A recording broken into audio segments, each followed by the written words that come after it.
are again. Another week, another show. If you don't know, I'm your uninvited guest for the evening. I am R15. And today, man, it's going to be your normal type of show. I got a little bit of structure going this show, though. So hopefully I'll be able to, stay on topic and not ramble off as much. But we'll see. We'll see how it goes. Like I said, I'm going to keep it me, But we got to talk about, the story that just will not go away, which is the Little Mermaid. This story, man, just gets more and more crazy by the minute. So I was checking, I was just going through my normal feed, just watching stuff, and I seen, one of the videos I was watching, I seen that the official trailer, right, for the new live action Little Mermaid, it's sitting at over 2 million dislikes. That's insane. 2 million dislikes? Like, most people's channel doesn't even have 2 million subscribers. That's an insane amount of dislikes. Like, and you might be asking, well, how do they know? Because YouTube hid the dislike button and this and that.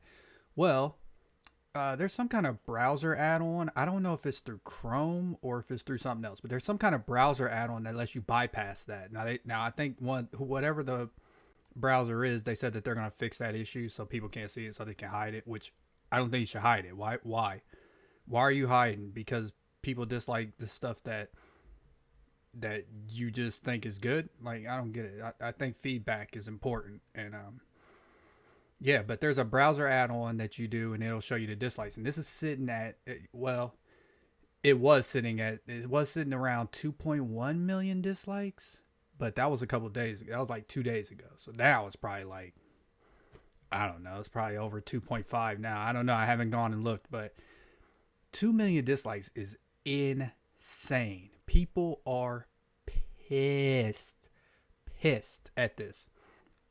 And I get it, okay? But here's the thing. Here's why people are so mad. So, you have the whole swap thing, right? Now, here's the killer part. I was on Twitter, and out of nowhere, I kept seeing the Little Mermaid fix, like, trending. And I was like, what the hell? What is this? So I clicked on it. Apparently, some guy, he's like a artificial intelligence scientist or something like that.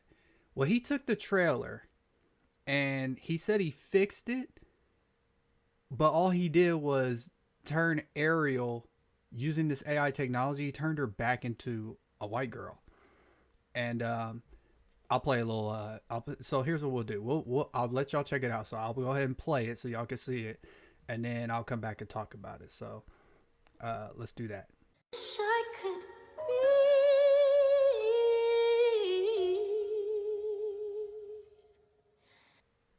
I mean, look, it doesn't look 100% real, but it's passable. You know what I'm saying? And the dude said that he could fix, or he could do this whole movie when it releases. He could make this change in an hour. He could do the whole movie over in an hour. And then it's crazy because a bunch of people were like, you have to put out the fixed version and put it on torrent sites, because that's how most people are going to watch this movie anyways, besides, the parents that take their kids to it. But this is how most people are going to watch the movie, is through these torrent sites. So if you have that out there, that's going to be insane. And I could see him actually doing it. I think that'd be pretty sweet to have that out there. So you have that, right? And I think it's funny because people were saying stuff like, how could you do this? This is racist. Really? So you can switch the races only one way, but when you switch it back, it's racist? That doesn't make any sense to me. And if you look at the comparison, right? Let's take a look at it. All right. So here's the AI version, and here's the real version at the bottom. Okay. It doesn't look too bad up top. You know, I mean, it looks kind of like Ariel. Like you can't be mad at this, okay? You can't be okay with this and then turn around and say, "Oh, this is fine though." No, it don't work like that. It doesn't work like that. That's not what we're gonna do today, okay? Just because the dude switched the races back, doesn't mean it's racist. The guy that posted, I guess the guy that did it, his friend actually posted. He said something about he was impressed with he can do with AI and all this and stuff. Whatever, it doesn't matter. But I talked about this at length last video, and the fact that it came back into the my little news feed or whatever was hilarious because there's these two guys, right? They have a channel. Their names are Ab and Preach. I watch their videos a lot. They're great. I encourage you to go check them out. But they did a video on this, and they speak a lot of sense. What they say, it makes a lot of sense. So let's check it out. Let's check out what they got to say, and I'll be back.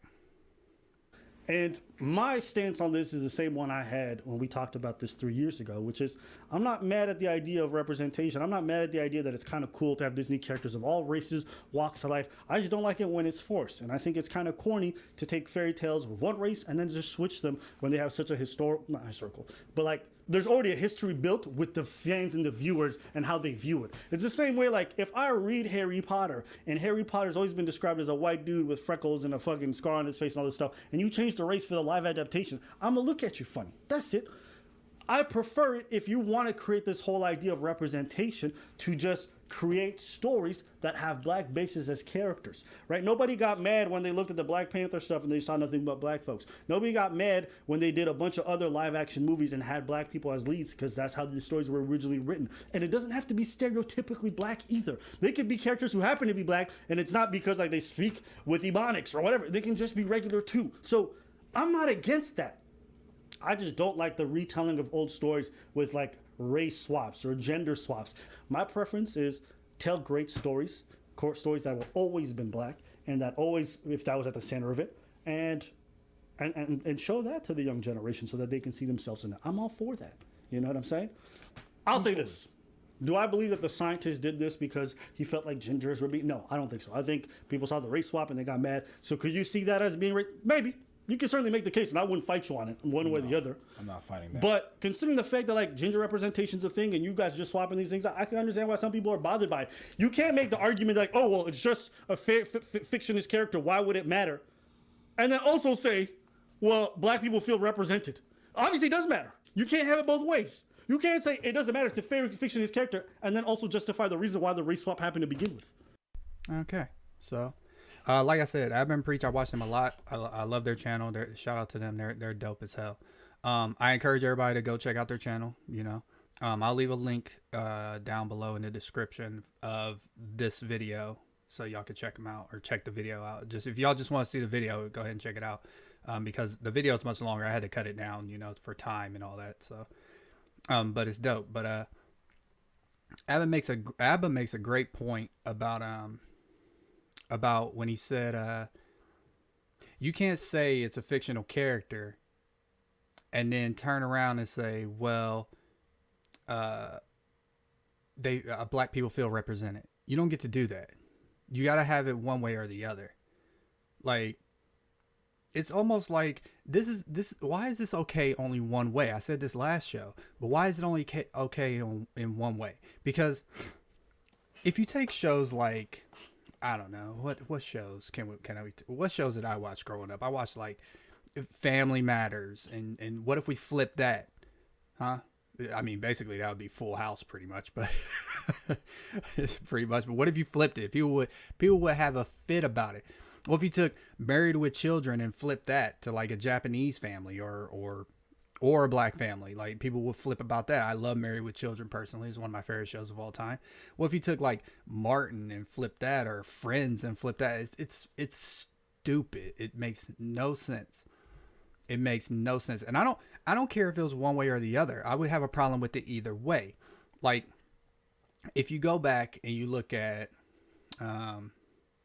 let's look at the movie Wanted, okay? The Angelina Jolie movie from 2008. Yeah, 2008, I think it was. Way back. If you haven't seen it, check it out. It's based on a comic or graphic novel, whichever one you want to call it. But if you look at the movie and then you go back and look at the source material, which is the novel or the comic, they flipped that character, and I wasn't cool with that either. Like, look at this. So this is Angelina Jolie's Wanted. This her name is Fox, by the way. Her character's name is Fox. This is Fox in the comic. So, are we just flipping for the sake of flipping? I wasn't cool with this either, because I wanted to see, source material Fox. You know what I mean? And it pissed me off because I was like, man, I thought we were going to see the Fox. I mean, now, granted, she is half Fox, but come on, man. You can do that in a number of ways. Like, for anything, you could have took Halle Berry's Catwoman outfit and just put it in this movie, and it would have been the same thing. Right? It would have been the same thing. Like, why can't we just have original stories? Why can't we just make original stories? Like, Preach in the video, like I said, I'll link it down below. Preach in the video was talking about the Western movie on Netflix called The Harder They Fall, which is Idris Elba and a bunch of other black actors. It's an original story that is pretty much all black. And it's a decent movie. I liked it. I enjoyed it. It's not like a classic or anything, but I enjoyed it. It was fine. I think Regina King is in it too, if I remember right. I haven't seen it in a while, but because I watched it when it came out, and I didn't watch it again. But it's a cool movie. I'd say go see it. If you haven't watched it, go see it. If you're into westerns, you'll probably enjoy it. It's pretty good. But I'm just tired of flipping characters and this and that instead of giving people original stories. Like let's put this whole Little Mermaid thing in perspective, okay? Let's talk about stories that they could be telling with already established black characters, like Princess and the Frog. Which Princess and the Frog, I mean, it's pretty much the Swan Princess. It's pretty much the Swan Princess in a different setting, but that's okay because if you look at it, Avatar is pretty much just Pocahontas in space. That's all it is. But like I said, I'm getting off topic because I'm rambling. But let's say you take Princess and the Frog, right? Let's flip the race on that. You think they would be cool with that? You think people would be not outraged about that? Huh? I seen the meme about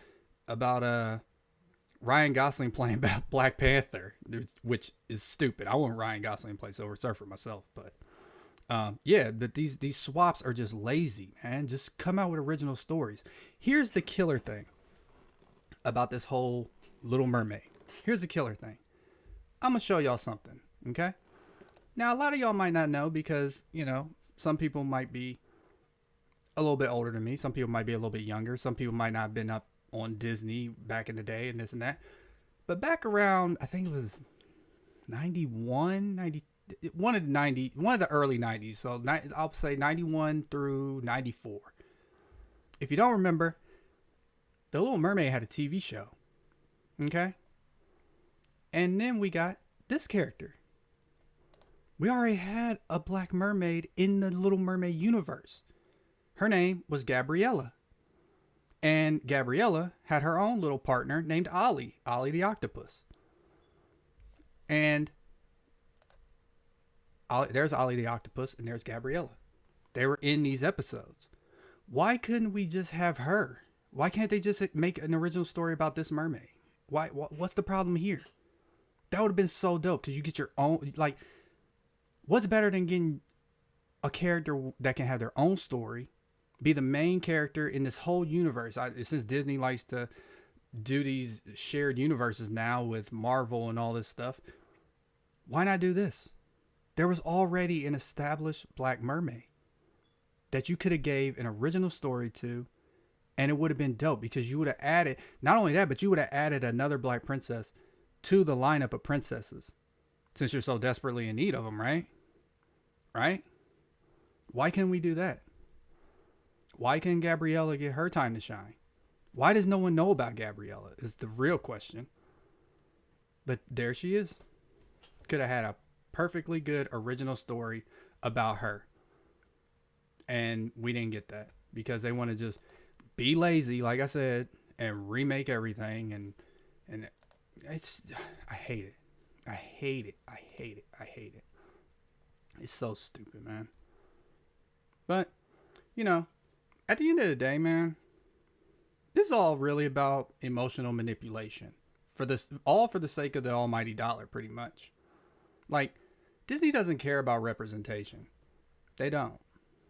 If they did, then why do they censor black actors in movie posters when they go over to China?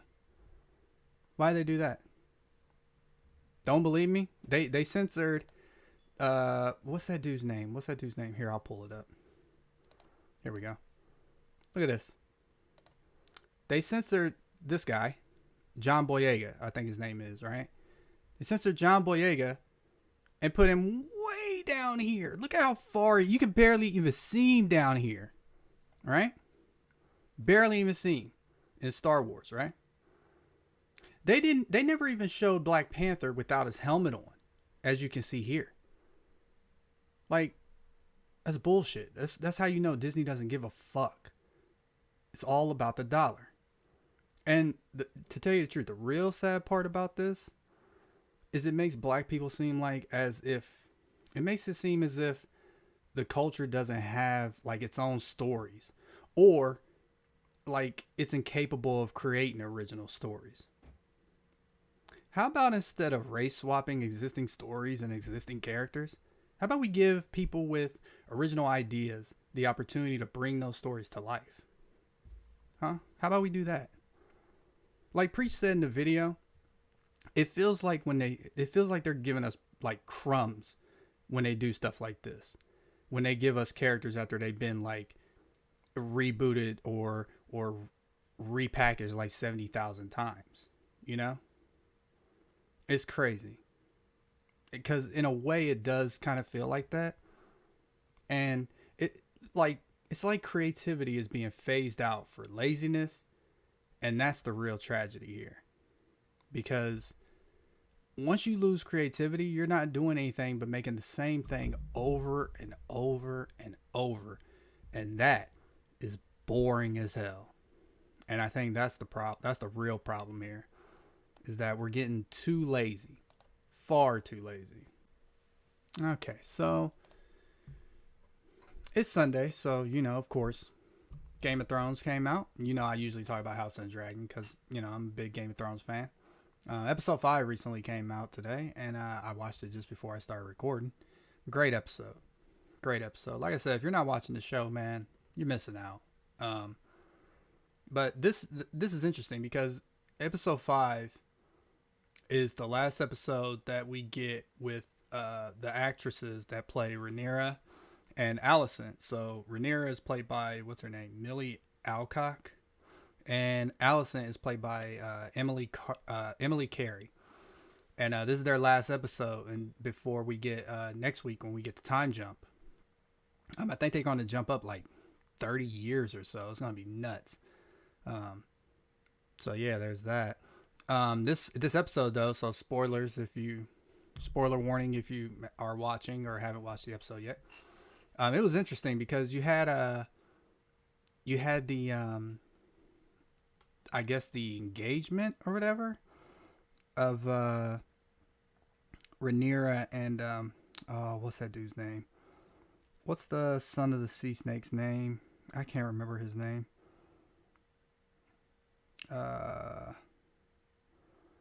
I have no idea what that dude's name is, but Cordless's son. You had his son getting married to Rhaenyra, and the funny part is that him and Rhaenyra had this thing where it's like they met and they were talking, and she was like, "Hey, I know I'm not your taste," because he's clearly gay. He's gay in the books and he's gay in the show. So they have this agreement where they're like, you just do you and I'll do me, and we ain't got to worry about it. We just got to, conduct this show for political purposes or whatever, but we can do what we want. Which is funny because he has his own little, she has the little thing with Christian Cole or whatever, the little one night stand with her little gold cloaked whore concubine, whatever you want to call him. But he also has this guy with him that he's with, this redhead dude. I don't know his name. I don't remember. He's not important.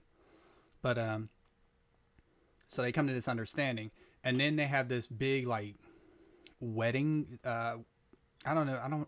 It's not even a wedding. It was like a celebration dinner of their engagement or whatever. And the funny part is, so the first funny part is, Alicent comes in and she interrupts the king in front of his speech. And Viserys is like, "What the fuck is wrong with you? Like, I'm sitting here talking." He doesn't say that, but you could tell in his face. And she walks in with this, wearing this dark green like dress. And you hear some guys on the in the party eating saying stuff like, they said, because Alicent Hightower, they said, "Hey, when the Hightowers, call their banners to war, what color do they light up the beacon on top of the high tower?" And the guy says green. So it's like her coming in hot and like declaring war on pretty much Rhaenyra. I think it was aimed for, because Rhaenyra, in this episode, Christian Cole basically told Alicent that, they fucked and, they were coupling, which is, I still can't get over Otto when he said that. What the hell is coupling, man? Come on, just say they fucked and just get it over with. Oh my God. That was hilarious. But, yeah, he just comes out and says, "Yeah, we fucked." When she was trying to figure out if he saw Daemon come out of her room or something, that's what she was really trying to find out. But, so that got out, and her declaring war with this green dress was pretty much her saying, like, I know Rhaenyra, not only did she lie to me, but she also was keeping secrets, which is crazy, because it's like, in the books, it's like, they're not close like that. They're not like best friends in the books. And this they're not best friends either, but they're more, I guess, familiar with each other. It's almost like they grew up together. That's what it seems like in this. And, Alicent feels kind of betrayed by Rhaenyra, which I can understand, because Rhaenyra's turned into a little bitch. But, oh man, but, yeah, man, it sucks that those actresses we're not going to see anymore. They were good. They were really good. Millie is really good at playing Rhaenyra. We enjoyed it. I'm pretty sure she's going to get a bunch more roles based off of this, because people love her. So we'll see. Also, Daemon came back. He showed his head at the dinner. And the thing about Daemon, man, the thing that makes him cool is I don't know what it is. Like, I know he's a bad guy, but when he comes into a room, because he just, like, when he first arrives, he's in the doorway and he's by himself. And he just, like, commands the camera and everybody's attention. He doesn't even say anything. He just walks in, and it's just like, he's the man. And he's just like, put the camera on me and I'll create the show. So y'all can just, do whatever. And it was dope, though. And he made some little smart remarks, and it was hilarious. That character is really fucking dope in the show. But we gotta talk about Christian Cole some more. Her little gold cloak concubine. So he's sitting there and he's doing his little duties, keeping watch and all this. And then the redhead dude, that's, what is that dude's name? I can't remember that dude's name, but basically the boyfriend of the guy that Rhaenyra is gonna marry. He comes over to Christian and he says, "Hey, look, they have this understanding where they can do whatever and sleep with whoever they want. It's just a show, and I know that you're the one that she's basically fucking." He just figured it out because the old dude's acting weird. He just keeps staring at Rhaenyra the whole time. He's making it obvious. But, so he's like, we just got to make sure that we protect them, and, hopefully we can get on the same page. And the redhead dude is just like, he's cool about the situation, because he understands that it's just a political move. He was telling him, like, you ain't got nothing to worry about, bruh. And then Christian just beats the shit out of this little dude for no reason. He literally beats his face in at the dinner for no reason. Like, bruh, chill. Like, I guess it's because she basically shot him down when they're going back home. Like, cause he wanted her to say, forget the crown and come and we'll run away together, because I've dishonored myself because as a gold cloak, they take that vow of chastity or whatever, celibacy, whatever you want to call it, where they can't bear any children, they can't fuck, they can't do anything. And he just feels so guilty that he wants her to run away. But she's like, I can't just run away from responsibility like that. Plus, she has a dragon, bruh. Like, you think she's going to just leave her dragon? That's like that's like her whole power right there. But, yeah, so he's still butthurt about that. So he just beats the dude's face in for no reason, really. And then within this fight, though, we got a really good little chunk of, well, I guess it could be an Easter egg, maybe. Not really, because I think he's going to be consistently in the show. But we got to see Harwin Strong, who is, I don't know I forget if I think he's the son of the new Hand of the King. But so Harwin Strong, if you don't know who that is, if you go back to the last episode when Damon was taking Rhaenyra to the pleasure house or whatever, you get that scene where she's in the alley and she runs into a gold cloaked knight. That's Harwin Strong. He's like the strongest knight in the kingdom currently. Like, he's like the best knight in the kingdom, and he's a beast. He's a beast. Like, his title or name is Breakbones. Like, he's a beast. And so we get to see him again, and it's funny because the Hand of the King looks at him and he goes, he just gives him a little nod, and then you see Breakbones go into the middle of this fight. Like, I don't give a shit about this. Goes right in the middle of the fight, picks up Rhaenyra and carries her back to safety. And she's like, all she's doing is kicking and screaming and saying, "Put me down, put me down." But he literally just walks into a whole fight going on, takes her out, and no one even says or touches the dude. That's how you know this dude's a beast. So hopefully we get to see him some more. He's a pretty dope character in the book. So we'll see if they expand on his lore or whatever. But yeah, man, there's a lot more to the episode. But like I said, I don't want to, try to go into the whole episode here. Should check it out if you're not watching Game of Thrones, man. I don't know what to tell you. You're missing out. It's pretty dope. But speaking of stuff, we're gonna do something new here.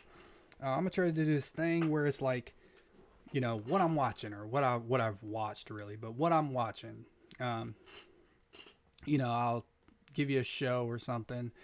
Give you a brief what it's about, and then I'll rate it, give you my rating of it.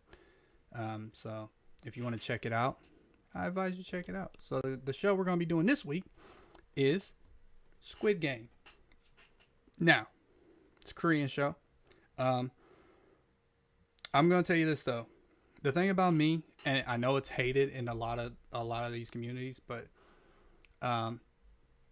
I watch any Korean show that I watch or that I am going to watch, I watch it in dubbed. I'm sorry. I know a lot of people frown upon that, but my thing is I like to get the emotional parts of the show when they happen, opposed to me reading it late when they've already reacted on screen and I can't follow, I don't want them to tell me a joke or say something funny and then they're all laughing. Meanwhile, I'm trying to catch up reading so I can get the joke and then I'm late. You know what I mean?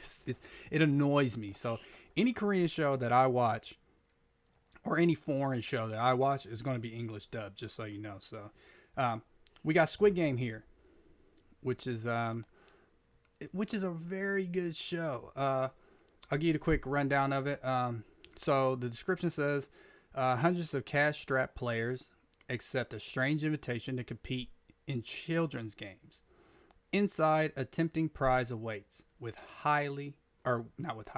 deadly stakes. Okay? Now, when this show first came out, right? The hype behind this show was it was well warranted, I guess.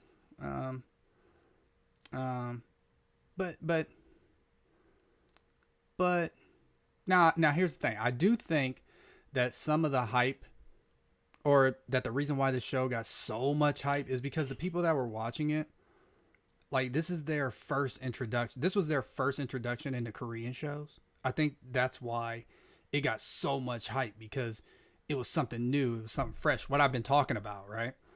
And people never experienced that. Plus it was English dub, so a lot of people were looking at it and they were like, oh, okay, so it's not just for, because they can say what they want about people that watch dubbed over subtitle, but if you want to get your show out to a broader audience, you have to dub it, because a lot of people don't want to sit there and read on the screen. So that's that.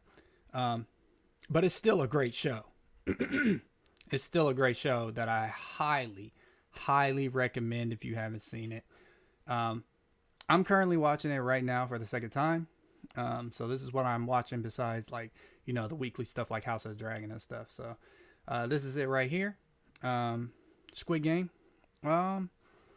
As far as a rating goes for Squid Game, what can I give Squid Game? That would be, so if I'm rating Squid Game, right, based on all the stuff that I've watched, I would give it a very, very, I'm gonna rate it from 1 to 10.